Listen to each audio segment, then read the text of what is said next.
Hello guys. After 1 month, 2 months, ito na. Bumalik na ang aking account. Ngayon, i-check. Pagpakita ko sa inyo ang aking account. Wait lang. Dito ko tinitingnan sa laptop kasi pag sa cellphone ang hirap. Kahapon, bumalik na ang aking account. Hindi ko chinek. Ito ang aking business account, Eros Floating Cottage. I-check ko ito. Ayan.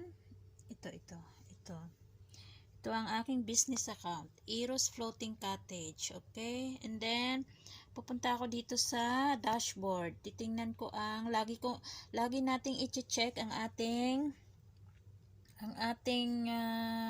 tawag nito, ang ating dashboard. Ayun, ang professional recommendation. Lagi nating i-check yan.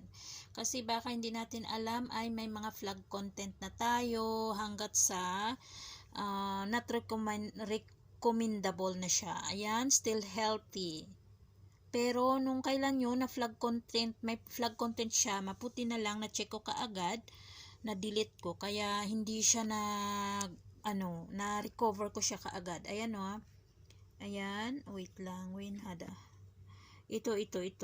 Nakalagay siya is good job, your page keeps content safe for everyone, thanks. Okay, still healthy siya. Kaya alam nyo, nakakatakot guys. Ayun na, aking business account ko yan. Ngayon, pupunta ako sa aking personal account. Ito, personal account. Ayun na siya. Ayun. Nagulat ako guys. Ayan o. Binasa ko ng gusto. Ayan na. Ayan ang aking personal account, Eros Shalin. Ayun. Nagulat ako kahapon guys. Bumalik na siya after 2 months.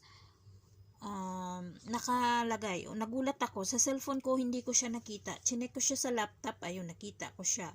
Ang sabi, ito. Ang sabi, well done. Your profile keeps content safe for everyone, thanks. Tapos, ito guys, ayan. Wait. Ito, hindi ko yan pinipindot kasi natakot ako nung, ayan. Ayan, dyan mo makikita ang iyong kung ano ang iyong mga problema dyan sa support inbox. Check mo yan. Pag mayroon kang flag content, i-check mo yan siya.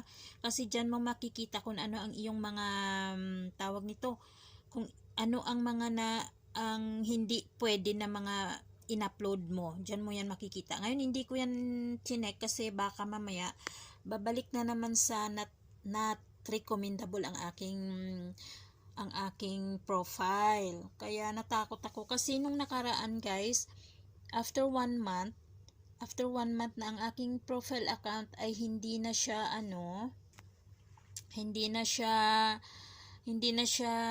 not recommendable. Sandali lang guys Guys, pag nag-upload tayo, i-check natin kaagad ang ating dashboard. Ang tawag, saan ba ma-check yan? I-check kaagad natin ang ating dashboard, personal, ang profile. Oo, i-check natin agad yun kasi mamaya hindi natin alam mga ano pala, hindi pala pwede kay tatay. Tapos, sa tatay natin. Tapos, alam nyo, ang tip ko sa inyo